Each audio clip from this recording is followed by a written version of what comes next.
Bang Noval sama Bang Panji untuk memenuhi penugasan. Ini sebelumnya saya mengucapkan terima kasih dulu karena udah hadir buat wawancara untuk menyempatkan waktunya gitu. Ini langsung aja ya Bang, kita wawancara dimulai dari Shakila. Halo Bang, kenalin nama aku Sakila Dinda Tamatia. Mungkin pertama kita kenalan dulu kali ya, biar tahu gitu nama abangnya itu siapa gitu. Dulu Bang. Dari saya kali ya. Ya, selamat sore. Perkenalkan, saya Naufal Hilmi, selaku founder dari Pancong Mardani. Halo, selamat sore teman-teman semua. Terima kasih untuk undangannya. Perkenalkan, nama saya Panji Marta, founder Pancong Mardani. Oke, kita lanjut kali ya Bang ya. Aku mau nanya nih asal mula usaha Ropang by Pancong Mardani ini tuh kayak gimana ya? Terus sama kita juga mau nanya arti logonya itu apa sih gitu? Oke. Izin jawab ya, siapa namanya? Nopal. Boleh. Untuk konsepnya sendiri, awalnya kita bangun Pancong Mardani itu kan awalnya dari gerobakan. Itu di sekitar Oktober 2020, jadi bulan ini tuh genap 1 tahun. Itu pertama buka itu kita cabangnya di Jalan Mardani. Nah itu Jalan Mardani itu asal usul dari Pancong Mardani itu sendiri. Makanya kami namain Pancong Mardani karena cabang awal kami itu di Jalan Mardani. Buka di tahun 2020, sekarang genap 1 tahun, kurang lebih udah ada 6 cabang, baik kepemilikan sendiri maupun yang kerjasama dengan mitra kayak gitu. Untuk arti logo sendiri, MMXX itu angka Romawi 2020 artinya, dan itu jarum jam. Kalau kalian lihat itu di belakang itu logonya jarum jam.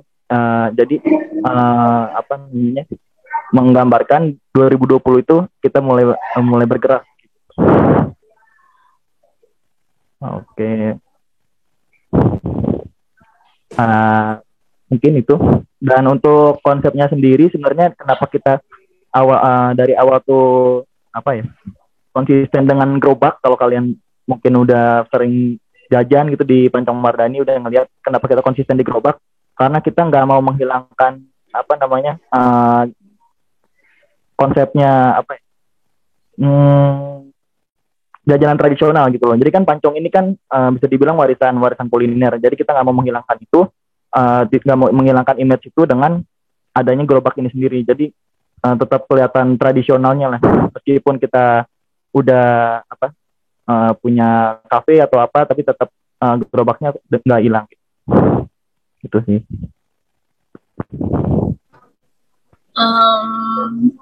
Aku mau nanya juga nih, buat usaha ini tuh sebenarnya berjalan di bidang apa ya? Mungkin boleh dijelasin sama abangnya. Untuk bidangnya kita pasti F&B, kuliner.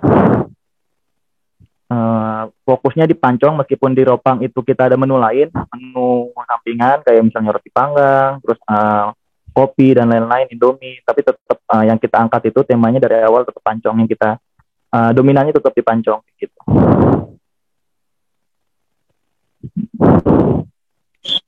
Oke, makasih ya Bang. Mungkin dilanjutin nih sama rekan aku, Anita. Ya, sebelumnya kenalin, nama saya Anita Nurhoiriah. Nah, kan dari awal kita membuat usaha tuh kan pasti pertamanya ada strateginya dong ya. Boleh dijelasin dong Bang, gimana sih strategi promosi awal dalam usaha yang dibuat ini? Silakan. Mungkin rekan saya, ya silakan. Untuk strategi marketing sendiri itu di Pancong Mardani, yang pertama pasti kita itu memanfaatkan digital marketing dari mulai Instagram, terus Instagram Ads, ada Facebook Ads, sama kita minta tolong teman-teman influencer buat promosiin Pancong Madani. Dan yang paling utama itu dari awal Pancong Madani berdiri itu kita tuh selalu memberikan free pancong untuk customer baru kita. Jadi untuk mengenalkan gitu, Pancong Madani itu seperti ini gitu. Itu aja sih kalau strategi marketing itu.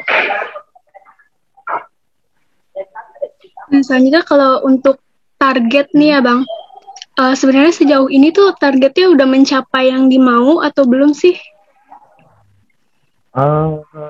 Untuk target ya, kalau dibilang target itu kalau boleh jujur belum, karena di tahun pertama kita itu tahun pertama target kami itu sebenarnya buka minimal 10 outlet.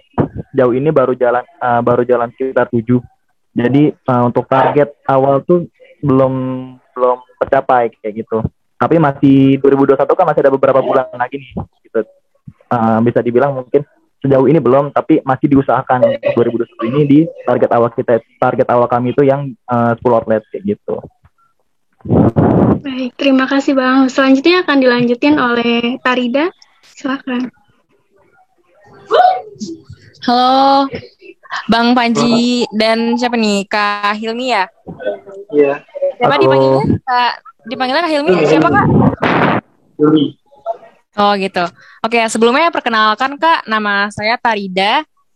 Aku mau bertanya nih Kak, untuk di masa pandemi ini tuh gimana sih caranya Ropang menghadapi situasi pandemi ini gitu? Gimana caranya biar kayak tetap jalan gitu, tetap banyak pengunjungnya gitu? Untuk di situasi pandemi ini, kita sih tetap ngikutin peraturan pemerintah ya. Misalnya pemerintah menganjurkan tutup jam 8, terus kalau ngikutin. Terus seperti yang baru-baru kemarin tuh full nggak boleh dine in, yang full take away. Jadi cara kita buat menghadapi itu, teman-teman yang di kafe itu, karena kafe sendiri kan lebih banyak peminatnya untuk dine-in ya. Jadi teman-teman di kafe itu kita pindahin untuk kita pindahin ke gerobak. Jadi dia gabung sama teman-teman di gerobak gitu. Karena gerobak sendiri lebih ke market yang take away. Terus juga kita selalu ngadain promo pastinya, dan yang paling ditekankan itu ya kita jaga kualitas sih, karena dengan kualitas yang kita jaga itu pasti customer nggak akan pergi gitu. Oke, terima kasih Kak. Untuk Kak Panji, apa ada yang ingin ditambahkan? Iya sih, yang seperti yang dijelaskan oleh rekan saya. Sebenarnya sih untuk di era pandemi ini kita tahu kan, kita sama-sama tahu perusahaan besar juga banyak yang tumbang ya. Kalau secara logika, Pancong Mardani itu masih anak baru kemarin lah ibaratnya kan. Kalau emang kita nggak pinter-pinter untuk baca kondisi lapangan gimana segala macam, apalagi di era pandemi kayak gini, terus main promosinya kita nggak pinter-pinter, ya pasti kita juga bakal tumbang. Nah makanya yang tadi rekan saya jelaskan, untuk era pandemi seperti ini, selain kita wajib taat protokol yang ditetapkan oleh pemerintah, pastinya kita harus pinter-pinter ngadain promosi, terus meningkatkan service, terus kualitas produk juga kita tingkatkan, kita jaga kayak gitu. Terus satu lagi ya Bang, pertanyaannya, ada nggak sih perubahan strategi dari yang awalnya sebelum pandemi sampai yang sesudah pandemi itu, ada nggak perubahan strateginya dalam penjualan Ropang ini? Kalau untuk strategi sebenarnya sih sama aja ya, cuman kan di era pandemi itu kan lebih kita tahu kan untuk ditekankan physical distancing ya. Nah itu yang mungkin yang awal yang tadi sempat rekan saya jelaskan, itu paling kita sempat berubah itu ketika nggak boleh dine in kayak gitu. Jadi lebih tekankan gimana caranya sih take away ini tetap jalan, untuk tetap jalan tapi dengan sistem take away gitu loh maksudnya. Nah terus mau nggak mau kita kan pasti harus gencar mengadakan promo, harus selain meningkatkan surprise, terus harus gencar mengadakan promo, ganti-ganti promo, terus variasi lah, pokoknya lebih variasi sama promonya kayak gitu. Tapi untuk saat ini, untuk yang udah sampai saat ini, yang udah ketika sekarang udah mulai dine-in, sebenarnya sama aja sih, udah mulai normal, udah ada perubahan strategi gimana, lebih ditekankan ke social marketing gitu. Oke, wah bagus banget ya berarti strateginya untuk mempertahankan Ropang ini. Oke, terima kasih ya Kak untuk ilmunya. Sekarang boleh dilanjut untuk Martina.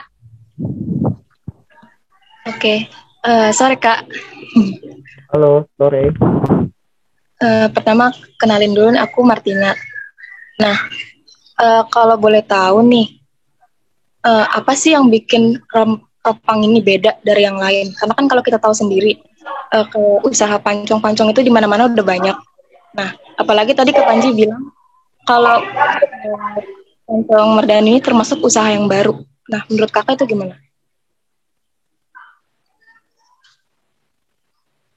Mungkin rekan saya mau bantu jawab.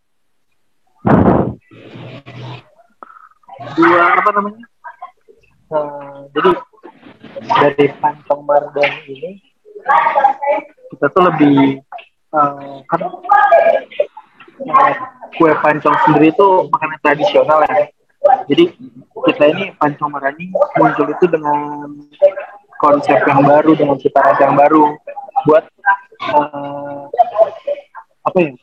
menggait market muda sekarang gitu, muda sekarang dengan cita rasa yang kekinian gitu sih, bedain kita dari pancong yang lain. Terus apa namanya, kita tuh tetap terus berinovasi karena dengan berkembangnya zaman pasti kan market baru tuh pada bermunculan gitu, rasa-rasa baru. Terus kita juga mencontoh F&B lain di luar pancong gitu sih, biar kita tetap survive. Boleh Panji ditambahkan? Oke, Kak Panji mau ada tambahan lagi? Ya sih, saya setuju banget sama tadi rekan saya Hilmi bilang. Kita nggak munafik juga. Kita banyak mencontoh juga usaha F&B di luar, dari mulai strategi mereka di era pandemi gini, biar gimana mereka bisa survive, terus cara marketing mereka dari mulai di sosial media mereka segala macam. Bahkan kadang juga kita bisa sedetail apapun kita ngelihat, kita tiru, kita amati dan kita modifikasi sih. Itu yang jauh ini saya sama Hilmi lakuin sih itu. Karena ketika kita mau contek pasti yang lebih pintar dong, maksudnya yang udah terbukti lah kayak gitu. Nah, tinggal kita modifikasi aja biar yang pertama kita nggak menjiplak, terus nggak copyright segala macam gitu. Jadi intinya kita punya pedoman untuk kita modifikasi kayak gitu. Nah, itu yang kita juga banyak belajar sih dari F&B lain kayak gitu. Dan untuk pancongnya sendiri, kita tetap gimana caranya kita tetap yang tadi rekan saya bilang, kita modifikasi kita contoh F&B lain dan modifikasi, tapi di sisi lain kita nggak keluar jalur dari konsep kita nih, kayak kita nih tetap yang kita angkat pancong, terus nggak boleh hilang nih pancongnya, nggak boleh hilang pesan tradisionalnya. Nah, itu yang kita tetap jaga kayak gitu. Jadi ya diadop. Oke, makasih Kak Ilmi sama Bang Panji udah mau jawab. Oke, terakhir oleh Sipa. Halo Bang Panji sama Bang Nopal. Halo Sipa. Santai. Ini terakhir sih, ini bukan pertanyaan, lebih minta tips dan triknya atau kayak pesan dan kesannya buat kayak membuat promosi usaha tuh tetap lancar di era pandemi ini gitu. Buat usaha-usaha muda yang lainnya juga gitu. Ini siapa Panji apa? Mau jawab, Ji?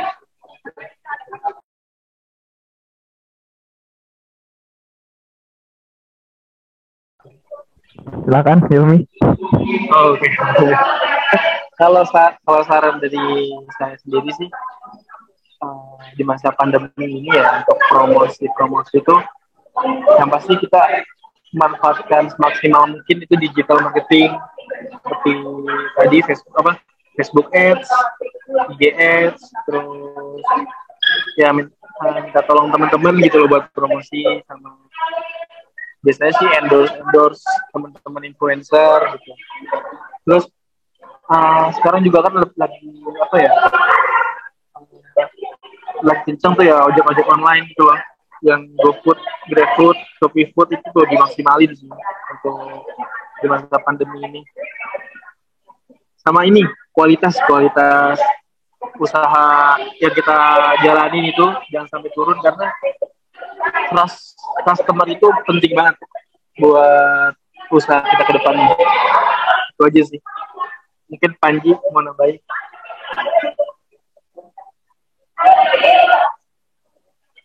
Saudara Panji. Buat Bang Panji ada yang mau ditambahin? Iya sih, paling itu aja sih. Sama tadi dibilang GrabFood, GoFood segala macam. Terus itu pasti penting ya. Karena yang tadi kita bilang, meskipun sekarang udah mulai normal segala macam, tapi kan lebih masih ditekankan untuk take away, meskipun kebijakan pemerintah udah mulai longgar. Tapi kan ada beberapa orang gitu ya, ada beberapa orang yang masih dikatakan parno atau apa gitu dengan COVID-19 ini, yang masih mungkin mereka tidak mau keluar atau membatasi diri mereka untuk keluar dan kontak dengan orang lain. Jadi pastikan mau nggak mau mereka tuh misalnya baik belanja online barang ataupun makanan jenisnya kayak gitu. Mungkin yang ditekankan itu ya kayak GoFood, GrabFood gitu, ojek online sih. Sama pastinya untuk yang menunjang penjualan sendiri kan pasti pengiklanan, yaitu dia yang kita tekankan juga di sosmed dan lain-lain untuk mendukung si penjualan online ini. Udah, itu aja dari saya. Oke. Sangat bermanfaat banget nih dari Bang Panji sama Bang Noval. Ilmunya yang kita ambil tuh banyak banget buat usaha-usaha muda baru merintis usaha gitu kan, buat memotivasi juga. Ilmunya sangat bermanfaat banget. Nah, karena sesi wawancaranya udah selesai, kami mengucapkan terima kasih banget buat Bang Panji sama Bang Noval karena udah menyempatkan buat kita tanya-tanya. Makasih. Sama-sama. Yeah. Untuk teman-teman udah pernah mampir ke Pancong Mardani belum? Ini yang wawancara ini nih. Besok Bang, kita ke sana. Ya, besok insya Allah kami ke sana Kak, mau lihat tempatnya. Jadi, kalian coba-coba review. Kan ini kan ada wawancara nih, udah dengar apa sih Pancong Mardani konsepnya. Ini kurang afdol sih kalau emang belum main. Iya dong, coba ya. Iya benar, pengen banget ke sana. Insya Allah besok kita ke sana mampir. Besok. Oke, ditunggu ya. Ya, siap, Pak. Oke. Makasih, Bang. Makasih banyak ya, Kak. Makasih banyak ya, Kak. Makasih juga ya kesempatannya ya. Makasih banyak nih udah dikasih kesempatan buat ngisi presentasi kayak gini. Sebelumnya kita foto dulu kali ya. Boleh. Iya.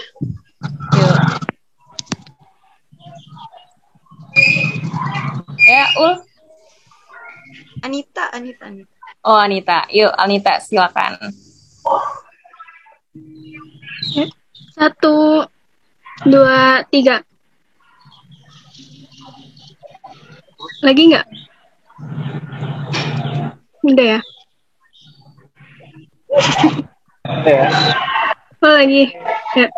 1, 2, 3. Nah. Makasih. Oke, terima kasih banyak ya, Bang.